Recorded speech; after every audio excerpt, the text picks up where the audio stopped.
What if studying felt like grinding XP in a video game? Not boring, not a chore, but addictive. That's exactly how Sung Jin-Woo went from the weakest hunter alive, barely able to survive a dungeon, to the most feared man in the solo leveling universe. He didn't wake up with natural talent or roll a lucky character sheet. He just kept grinding, one tiny stat point at a time, until the grind itself became addictive. And here's the thing, your brain works the same way. By the end of this, you'll know how to turn studying into your own XP grind, a system where progress becomes so visible, so rewarding, that focus feels addictive. But first, let's start at level 1.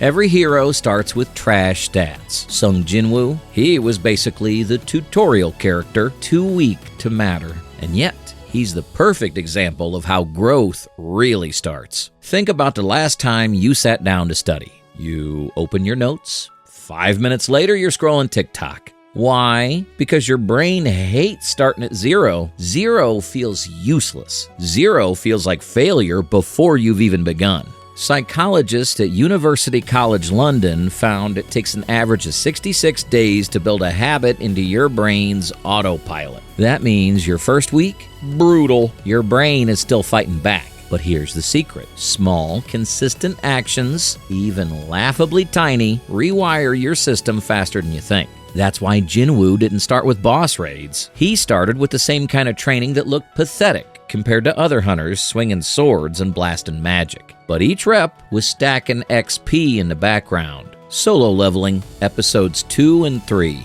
Jin-Woo dragging himself through daily push-ups and sit-ups, sweat pouring, body trembling. He's not heroic. He looks like the guy who skipped gym class for 3 years straight. And that's the point. Growth looks weak before it looks strong. Same thing in real life. You don't become a study beast by cramming 8 hours in one night. You do it by starting small. 15 minutes of vocab review today, 20 minutes of math drills tomorrow. That's your push-up. That's your XP grind. Here's the truth most people don't want to hear. It's not the big epic moments that change you. It's the boring micro actions. The push-ups you do when nobody's watching. The pages you read when your brain is screaming to quit. That's the real level up system. Start today with something stupidly small. Open your book for just 10 minutes. Write down the single hardest question you answered. That's it. That's your stat point for the day. Because once you start stacking those little wins, your brain will realize zero was just a tutorial. Why does that little level up screen in solo leveling feel more satisfying than finishing an actual school assignment? Simple, your brain loves progress more than it loves the prize. Here's the struggle. You sit down to study, and it feels like dragging a boulder uphill. You don't see results instantly, so your brain bails. Netflix looks better. Why grind for something invisible? Here's the science. Dopamine isn't the pleasure chemical, it's the anticipation chemical. Neuroscientist Wolfram Schultz discovered back in the 90s that dopamine spikes not when you get the reward, but when you expect it. That's why gamers get addicted to XP bars. They can see themselves improving, even if the change is tiny. Solo leveling, episode 4. Jin-Woo's battered, crawling out of a dungeon. He opens his stat window, and then, boom! Level up flashes across the screen. He smiles. Progress is addictive. Is like hearing your phone buzz. You don't know if it's your crush or spam, but your brain fires dopamine before you even check. Studying can feel the same if you frame each session as rolling for XP. Anticipation itself becomes the fuel. Here's how. Rename the grind. Don't call it studying chemistry, call it farming intelligence XP. Your brain needs the quest flavor to stay interested. Focus on the next drop, not the final boss. Don't chase finals. Chase today's +1 boost. That shift, expecting future growth instead of instant results, keeps dopamine firing. Set loot expectations. By the end of this, I'll have one new vocab word in my arsenal. That's your loot chest. Even if you pull something small, your brain celebrates the hit. Because here's the real hack. Studying gets addictive when you stop demanding instant wins and start enjoying the anticipation of tomorrow's upgrade.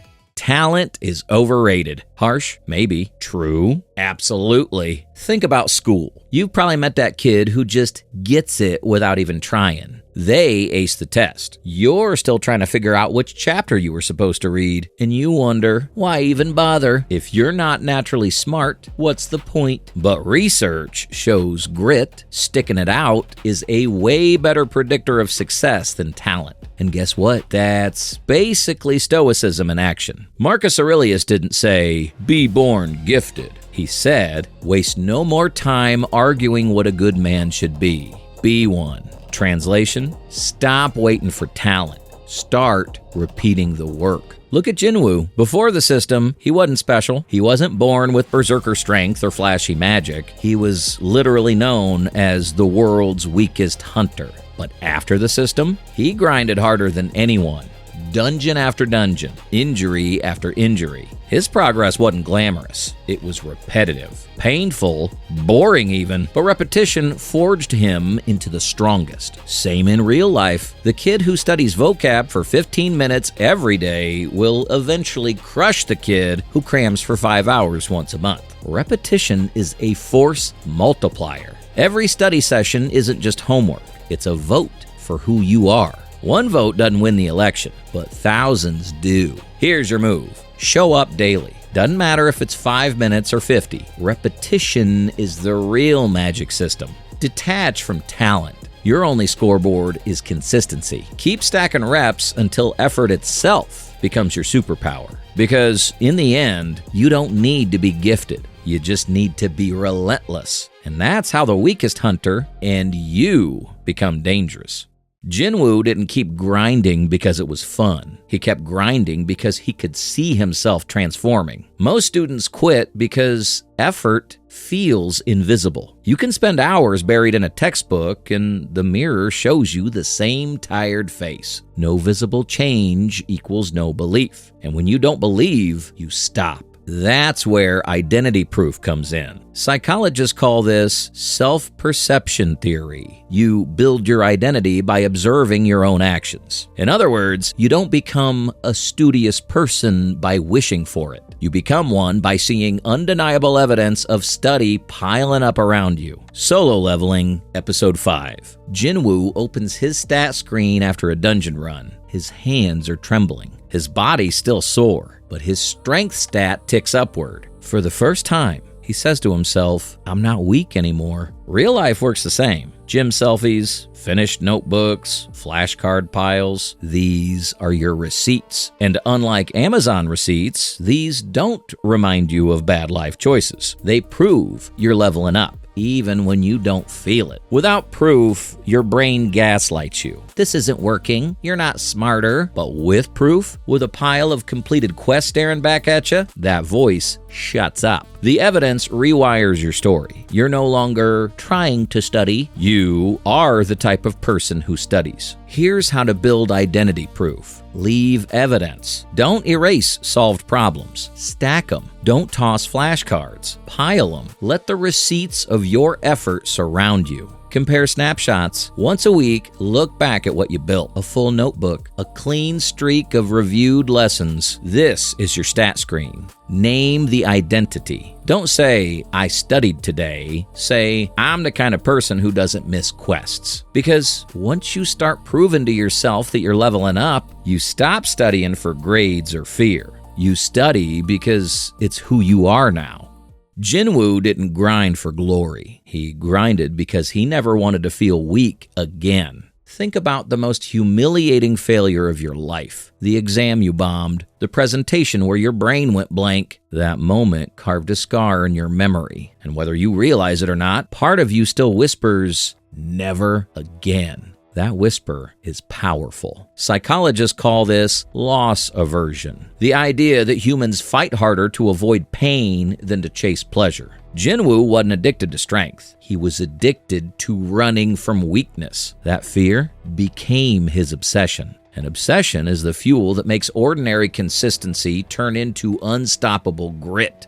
Solo Leveling, Episode 1. The double dungeon scene. Jin-Woo, bloody and broken, remembers his defeat. He survives by sheer luck. In that moment, weakness nearly killed him. From then on, every push-up, every dungeon, every fight wasn't about getting stronger. It was about never, ever being that powerless again. That's why he couldn't stop grinding. Same with us. A failed test, a humiliating moment. Those scars can break you or fuel you. Here's the twist. Obsession isn't always bad. The Stoics believed suffering could be a forge. Pain reshapes you if you let it. Marcus Aurelius wrote, "The impediment to action advances action. What stands in the way becomes the way." Your past weakness isn't a curse. It's the fire that fuels your strongest version. Here's how to use it. Name your scar. Write down the failure that broke you, a humiliation, a time you felt powerless. That's your double dungeon. Turn it into fuel. Keep it in sight as a reminder, I'm not going back there. Obsess constructively. Replay the grind, not the pain. Every study session, every rep is your vow that weakness ends here. When weakness turns into obsession, the grind stops being optional. It becomes who you are. So here's the truth. Jin-Woo didn't rise because of luck or talent. He rose because he learned how to make progress addictive. Push-ups become stat points. Small wins become momentum. Weakness became obsession. And that's the lesson for us. You don't need to wait for motivation. You don't need natural talent. You just need to start stacking XP one session at a time, until studying stops being a punishment and starts being who you are. That's when you're no longer grinding for grades. You're grinding for identity, for freedom. And if you think that's powerful, wait until you see what happens when studying becomes less like leveling up and more like breathing. Because Demon Slayer shows us a deeper secret, the moment when effort transforms into instinct, when the sword doesn't feel heavy anymore, when the breath itself becomes power. But that's a story for another time. For now, get back to the grind.